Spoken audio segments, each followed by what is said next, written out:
Howdy, Aggie Land, and happy game day to you wherever you might be. My name is Richard Zane, and welcome into the Rollo Insurance Studio for our fourth episode of the TexAgs Tailgate Show. Over the next 30 minutes, we'll go ahead and get you updated with the latest news and notes ahead of tonight's Texas A&M at Auburn game. That one's going to kick off 6:30 p.m. live from Jordan-Hare Stadium on the Plains. The Aggies are ranked 15th in the country. They're 5-1 in SEC play. Everything still on the table for Mike Elko and company to play for with just 2 weeks remaining. Over the next 30 minutes, here's what you can expect from our show. Here in just a moment, we're going to hop on out to a press box at Jordan-Hare Stadium, talk to Olin Buchanan, get the latest from on site. A little bit later, we'll run down the SEC student athlete availability report as that's supposed to come out momentarily. We'll also check out some games from around the country that impact the Aggies. There was a top 5 showdown in Columbus today.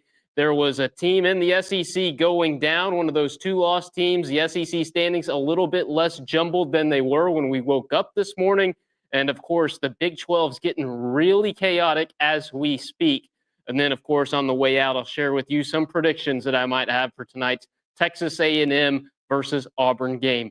That game, 6:30 on ESPN. It's Dave Fleming, Lewis Riddick, and Chris Budden on the call. The Aggies are the favorite in that one. It's Gig'em, War Eagle. And now let's go ahead and chat with Olin Buchanan via Zoom. TexAgs columnist, Heisman Trophy voter. OB, I'm in the cool zone, but from what I understand, you're enjoying some cooler temps there on the Plains. How is it? Yeah, it's getting cool. In fact, it's maybe downright cold by the end of the game. And, of course, being kind of old and forgetful, I did bring my coat, but I left it in the hotel. So it's going to be an interesting post game for me. But, hey, got to play hurt sometimes.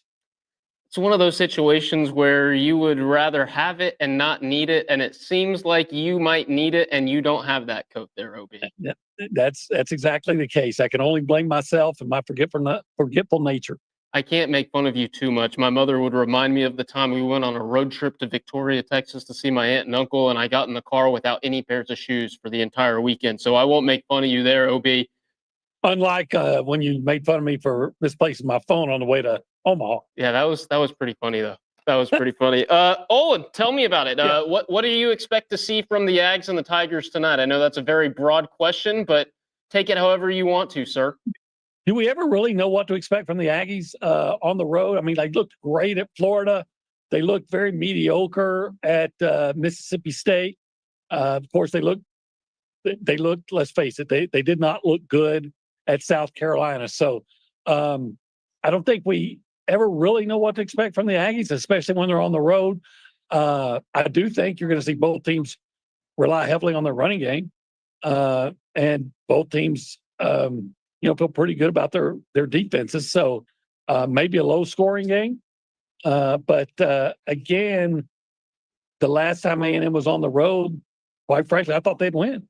And they had to go to South Carolina at night, and they ran into a hornet's nest of a atmosphere where the South Carolina fans were into it. The South Carolina players approached that game as if it was a championship caliber game, and I would assume you'll see something similar with Auburn, Jordan-Hare Stadium. The last time we were here, Auburn was a struggling team, and A&M came out with a loss. And Auburn has to win its last 2 games to get bowl eligible. And so, you're looking at a team with the, quote, back against the wall, but they're at home. So, again, I think it's going to be a crazy atmosphere. You talked about the atmosphere that A&M experienced in Columbia, South Carolina. You touched on a little bit about what Jordan-Hare is. For those of us who aren't lucky enough, like myself, to have ever visited the Plains, you've been all over the place in college football. What makes that stadium and that college town so unique in our sport? I find it to be very similar to Texas A&M. It's a big stadium, about 88,000, I think. And the way it's built, I think the fans are pretty close to the action. And they are a very knowledgeable, very enthusiastic fan base that, loves their team. It's not a wholesome love. Some teams, some fan bases, it's a wholesome like marriage between love of team and fans. And in the case of A&M and the case of Auburn, something it's more like a lurid affair. And so there's people are emotionally, financially, every way you can be invested, just like they are at A&M. So it's a very similar fan base, except they boo all the time instead of hissing, and they don't have the choreographed cheers, but they are into the game. They know the right time to make noise, the right time to be quiet. All the things that's supposed to be difficult on the road in the SEC, and it's a perfect example. They're one of the better. This is one of the better venues and home field advantages in the SEC. The last time we saw Texas A&M go on the road, Olin, they allowed 286 yards on the ground to South Carolina. Obviously, the Aggies lost that one 44-20. Last time they were at Jordan-Hare Stadium, Jarquez Hunter, who's playing his final game at Jordan-Hare tonight, ran for 121. So, what have you seen from Hunter so far this year that really makes you believe he is going to live up to the billing of the number 2 back in the SEC? Because that's where he's ranked on as far as rushing yardage on the year goes. And how important is it to the Ags to stop that guy, that one individual running back? Well, I think that's the number one priority is containing him, because when he's rushed for over 100 yards, they've typically won. He had 278 against Kentucky in a 24-10 win. He was over 100, like 150, I think it was, against maybe 152, something like that, against New Mexico. There's kind of the similar numbers against ULM. I might have those transposed. And when he's been productive, even in losses where they were competitive, I think he was around 98 against Oklahoma game they should have won. He was, I think, 91 in a game in the loss to Georgia, where they were really competitive going into the fourth quarter. So when they win or when they're competitive, he usually has a big role in it. So if you can keep him under, somewhat under wraps, and put more of the I don't want to say pressure, but more of the onus falls on Peyton Thorne, the quarterback, in the passing game. Even though they do have very talented receivers, and Thorne can get hot, even though he's sometimes erratic. But I do think that is your best chance to win if you have to put more of the onus on Peyton Thorne to beat. If you're just joining us, this is the TexAgs Tailgate Show. I'm Richard Zane. Olin Buchanan joining us via Zoom from Jordan-Hare Stadium. Just got finished talking about how important it is to stopping the run, and Jarquez Hunter, the Auburn running back and all SEC tailback as well. Olin, what has been A&M's issue against the run? And if you could identify one X factor, maybe an X factor player in improving that run defense tonight, who would that be?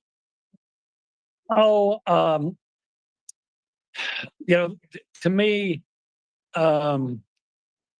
maybe a guy like Shamar Turner, Albert Regis, somebody that keeps offensive linemen off the linebackers, because you need your linebackers to be clean to be able to run down Hunter. Or if you wanted to say a linebacker, maybe Torian York. I don't know if Torian's ever an X factor, so maybe Scooby or whoever the other linebacker is going to be out there. You could identify, I guess, either one of those guys. But look, A&M, what is it? Not 7 of their opponents they've held to 125 rushing yards or less. 7 of them. But the other 3, and one of them didn't really matter, because the 180 yards that McNeese had were against primarily freshmen late, and it was garbage time, so that didn't matter. But as you mentioned, South Carolina put up big numbers on the ground. Notre Dame had 190. So I think what's really important for A&M is to, and we say this all the time, but especially tonight, limit the big plays in the running game. We remember how Notre Dame, you actually did a good job for all but 2 runs by the running backs, and they had 2 long runs that were pivotal in that game. And then against South Carolina, you expect Rocket Sanders to have some success, but you can't have him having success and then the quarterback running and having 2 guys over 100 yards. So you have to tackle better.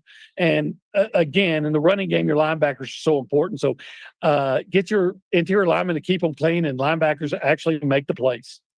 Olin, the SEC student athlete availability report came out just moments ago. We'll show the viewer that in its entirety in just a few moments. No surprises on A&M side. Chase Besantis is listed as a game time decision, though.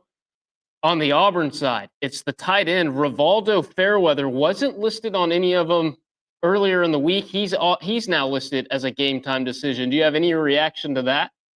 He's a good player. Quite frankly, A&M would rather him not play. But I would imagine, with so much at stake, if he's able to go, he'll go. He did not have a big game against A&M last year. I think he only had like 5 yards receiving, but don't be fooled. He's a good player. I think he's a transfer last year from Florida Atlantic, I believe it is. But I think he might have been all conference there. Maybe not, but he was very productive. I don't have his numbers from last season, but he was very productive. And I think he's like 4th on their team in receiving, but he's got like 297 receiving yards as a tight end. So that's a guy that if you get too preoccupied with their receivers, and they got 3 good ones led by Keandre Lambert-Smith, and you get too preoccupied with those guys in coverage, Rivaldo Fairweather can beat you and hurt you. So, you always want to say, hey, I want to beat my opponent when he's at its best. But if Fairweather wasn't able to play, I don't think they'd shed any tears over it, because he's good. I'll take wins however they come, regardless of who's on the other side, OB. I know you've got a job to do, so before we let you get out of here, Olin, I'm going to go ahead and put you on the spot. I'm going to make you make a prediction on the winner and the final score of this one. Yeah, again, I think it's going to be low scoring. I do think A&M has the better team. So, and I think that loss at South Carolina, I would hope, got their attention, that you have to go into all road games completely focused. So I don't think it's going to be easy. I think, but I would take A&M something along the lines of 27-20. And I think Randy Bond may be very important in this game. And I do think A&M has an advantage in the kicking game, because Bond's been almost automatic, and the Auburn kicking game has been very sporadic. He's Olin Buchanan, TexAgs columnist and Heisman voter. Olin, I appreciate you making your TexAgs Tailgate debut this evening. Happy riding and enjoy Auburn, sir. I'm enjoying it. Hopefully we'll enjoy the game. Gig 'em.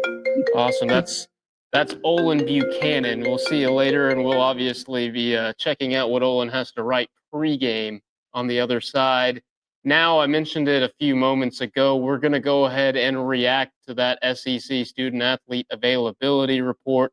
First, on Texas A&M side, Jalen Henderson is listed as out. He was really the big question mark, or one of the 2 question marks as far as the Friday availability report goes. Earlier in the week, running back Ruben Owens, you see him right there at the top. He was listed on the Wednesday and Thursday updates as doubtful. On Friday's update, he was listed as out. Jalen Henderson also listed as doubtful. He's now been downgraded to out. And Besantis, who hasn't played since the Missouri game, he was listed as questionable on Friday evening. Now he's a game time decision. The offensive guard has not played since that win over Mizzou back in October. On the Auburn side, no real surprises except for the name right there at the bottom. Rivaldo Fairweather was not listed on any of the other availability reports leading into this one. He shows up on the game day update as a game time decision. Olin said he was a transfer from Florida Atlantic. Very close, a transfer from FIU. He played 3 years there from 2020 to 2022. This is his 2nd season on the Plains. Olin was spot on perfect with his receiving yardage for the year. He's got 26 grabs for 292 yards this season, including a pair of touchdowns. So that's what with the SEC Student Athlete Availability Report. And now I want to go ahead and talk about some storylines to watch from this one. The number one storyline is not the fact that Texas A&M is wearing all white uniforms. You're going to notice the Aggies are wearing white domes with white face masks, white jerseys, and white pants on the road. A very iced out stormtrooper look for the maroon and white this evening. My number one storyline is actually what Olin talked about right off the jump. A&M versus the run. And I know it sounds like we're beating the dead horse here, but here's the fact. A&M has held 7 of their 10 opponents thus far to under 125 rushing yards or less. And they've won all 7 of those games.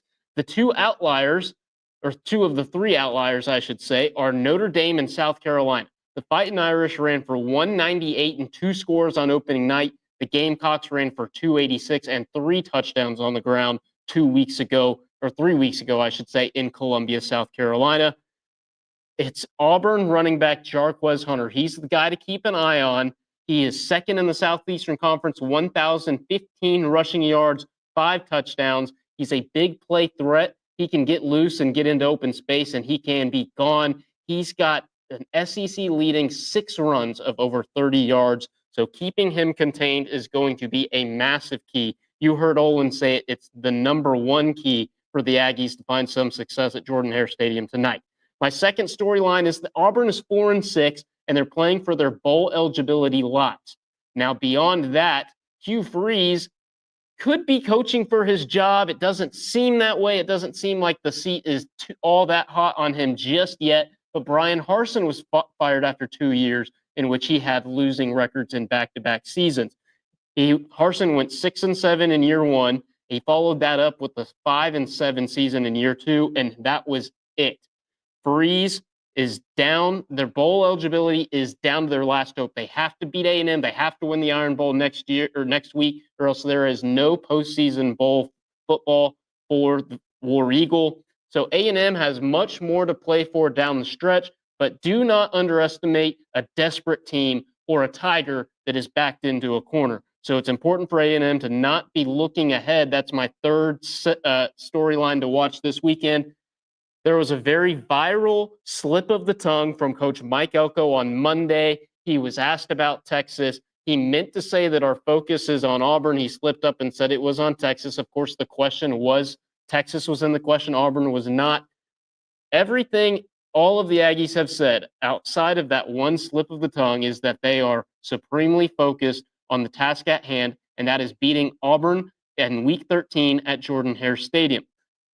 So the Lone Star Showdown might be looming next week, but the Maroon and White they are staunch in saying that they are focused solely on Auburn. A&M can prove that they're not looking ahead by playing a disciplined football game tonight and getting out of the Plains with a victory. So we'll have to see if they can do that. I want to go ahead and get this reminder out there next week because I already mentioned that Lone Star Showdown game. TexAgs will be holding a tailgate before the Texas A&M game. I should say the Texas A&M TU game. My apologies for getting those 2 teams out of order. Our tailgate's going to begin around 3 o'clock and run until 6 p.m. So before you head to Kyle Field, make sure you stop by our office, 308 George Bush Drive. We'll have a couple of the best games in the afternoon windows on for the TVs outside. And of course, there will be drinks available from our sponsors, the Standard Ranch Water, Shiner Beers, and Rebecca Creek. Food's available for purchase. You never know who's going to stop by. And next week, we anticipate the celebrities and the people in town to be off the charts. We know the celebrities that the Texas Longhorns are going to bring with them. There's obviously going to be some A&M dignitaries in town. You might run into your favorite TexAgs personalities, whether that be Billy Lucci, David Nuno, Ryan Broninger. I'm not insinuating any of those, or at least the last 2 are celebrities. We know the first one is. But you never know what other former players might stop by. Earlier this year, we already had Derek Frazier stop by. J.B. Moss and Andrew Vincent, for you baseball fans, are regulars here. We'll see guys coming and going as they park behind our office and make their way to Kyle Field. So you never know who you might bump into. Come hang out with us. That's going to be November 30th, 3 o'clock to 6 o'clock at 308 George Bush Drive here in College Station. It'll be a fun time. Come hang out. And with that, let's go ahead and look around the country at games that impact A&M and really the national scene. There's only 3 ranked versus ranked games this weekend. Indiana, Ohio State was the big one. That was the Fox Big Noon kickoff, and Ohio State really dominated that one. It wasn't pretty at all. Indiana went on a touchdown drive on its opening possession. From there, Ohio State rattled off 31 unanswered points. The defense and the special teams are really what carried the Buckeyes throughout that one. If you watched that game, you heard Gus Johnson and Joel Klatt giving you plenty of Colin Klein references because Will Howard most recently played for Klein at Kansas State before transferring to Columbus this year.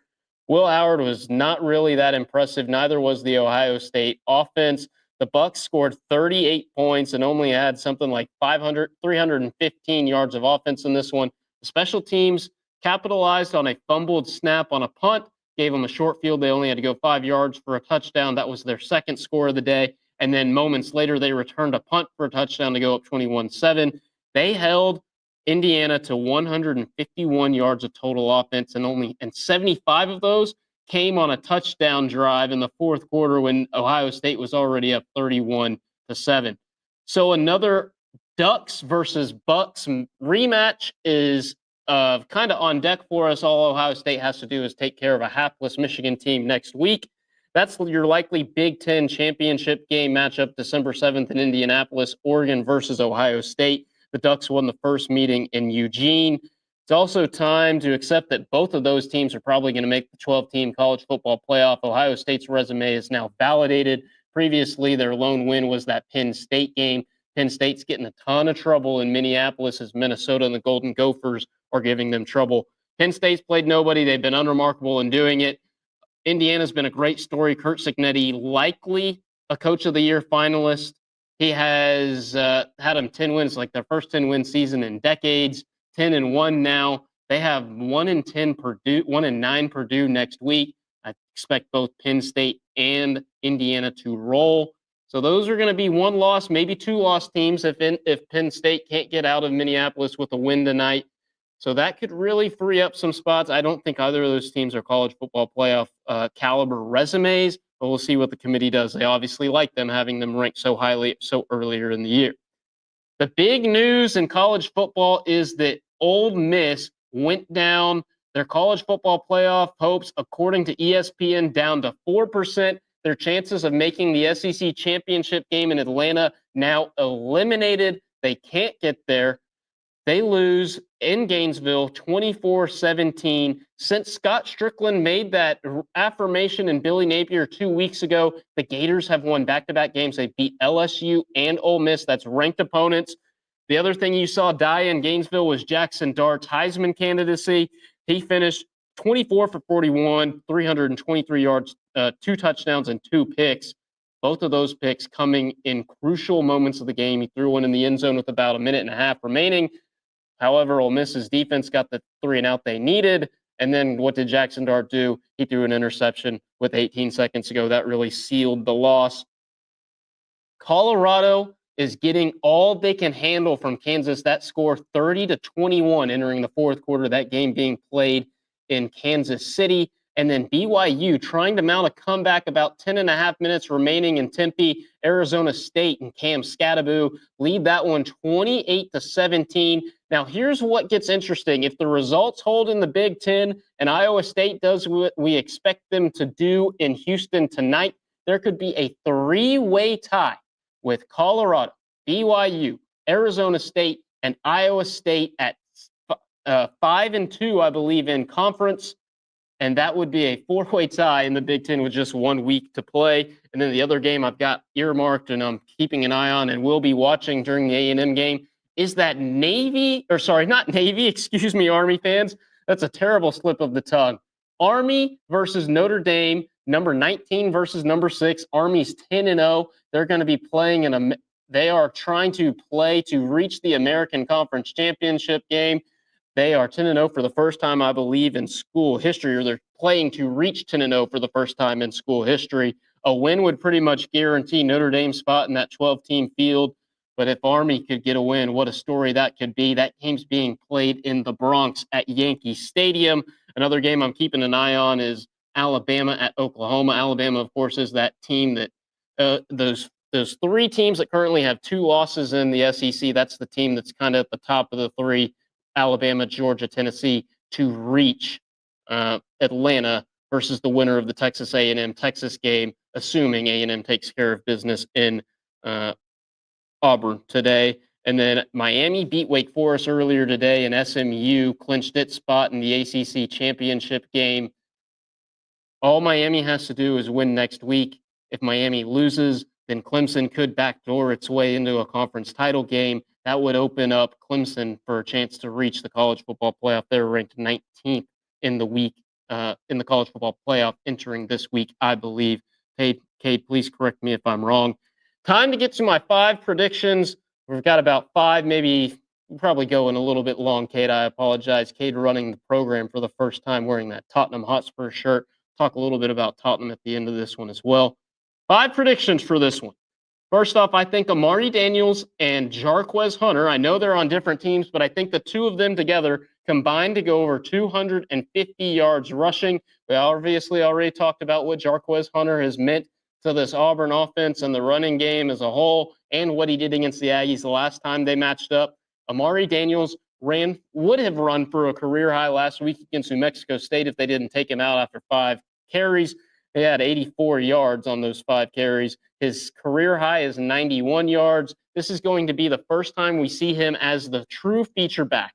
But now that Le'Veon Moss is out for the year with an injury, Amari Daniels' career or season high in carries in a single game has been 13. So we'll likely see him supersede that this week.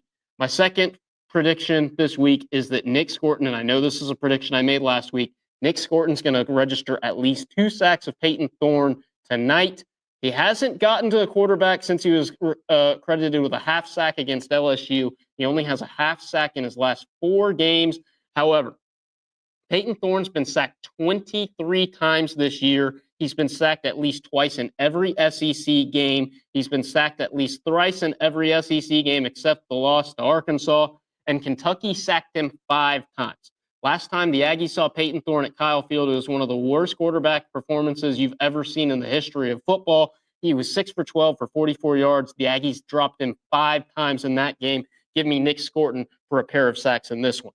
My third prediction, after what we saw from Theo Melon-Ostrom and Trey Watson last week against New Mexico State, I'll go out on a limb and say that an Aggie tight end, whether it be those 2 guys or Shane Calhoun, finds the end zone this evening. Last week, Theo had 5 catches for 111 yards. Trey had 4 catches for 67 yards. Theo has not scored since the Bowling Green game. Trey has not scored since the Arkansas game. And Shane Calhoun has not scored a touchdown yet this year. With Le'Veon Moss out, and now that Cyrus Allen is also out for the year, expect the tight ends to be relied on a little bit more in the passing game and to help jumpstart, kind of get a little different look for the offense, allow the running game to get some more space as well. So I'm taking an Aggie tight end to score a touchdown. Now, a lot has been made in the last week about Cam Coleman and the performance he had last week against Louisiana Monroe. In that one, he had 8 catches, 100 yards, and 3 touchdowns, including a highlight reel touchdown. OBJ looking like that in the end zone. So I'm hearing Kay Nagley is reporting she's got eyes on the field, and Jordan-Hare, we're going to take a break here from 5 predictions. Chase Basantis did not come out on the field for warmups. Remember, he was listed as a game time decision on the student athlete availability report. Thank you, Cade Bickham, for dropping in and providing that information. Back to prediction number 4. A lot has been made about what the former A&M commit did last week. He's really coming on, yada, yada, yada. I think he's going to score a touchdown tonight. I'll give him that. But I think it's just the one. And I don't think it's going to be enough for Auburn to get it done. He's been a fantastic player. He's really coming on. They do have a dangerous pass-catching core with Keandre Lambert-Smith. He's their number 1 receiver. And then Rivaldo Fairweather, who is also listed as a game-time decision. We'll see if the tight end plays for the Tigers tonight. And then my 5th and final prediction is that I've got Marcel Reed reverting back to playing turnover-free football. In his last 2 games, he has turned the ball over 3 times, 2 interceptions and a fumble. He had a teaching moment last week at the end of the second quarter through a pick on the goal line against New Mexico State. I think he has learned from that. I think the Aggies are going to win the turnover battle. Obviously, turnover battles and winning on third down, those are the critical elements to avoiding an upset on the road. The Aggies have to get that done. So Marcel Reed, turnover-free football tonight. All right, on the way out here on this episode of the TexAgs Tailgate, I want to talk about something that's very near and dear to my heart. And I'll begin by saying this, and I appreciate you, those of you who are viewing and allowing me to, or humoring me with allowing me to have the time here. So many of us love sports, and the reasons are countless. Legitimately, you could poll 100 sports fans and ask them why they love whatever team, whatever sport they like, and you'll get 100 different answers, right? The reasons why you should love sports are just as countless as the people who love sports. And I've got a little story for you, Ags, and I apologize if I get emotional while trying to tell it. But 3 weeks ago, I lost someone who was very close to me. And to be honest with you, we built our friendship, a friendship that I would describe more like a brotherhood over our love of sports. On November 1st, my college roommate and best friend, Bradley Slusher, Texas A&M class of 19, passed away suddenly while on a camping trip in Arkansas. And as you can imagine, it's been a rough few weeks for the friends and family that Bradley left behind.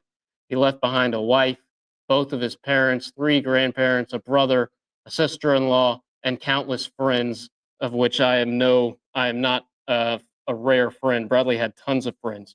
He was, without a doubt, my best friend.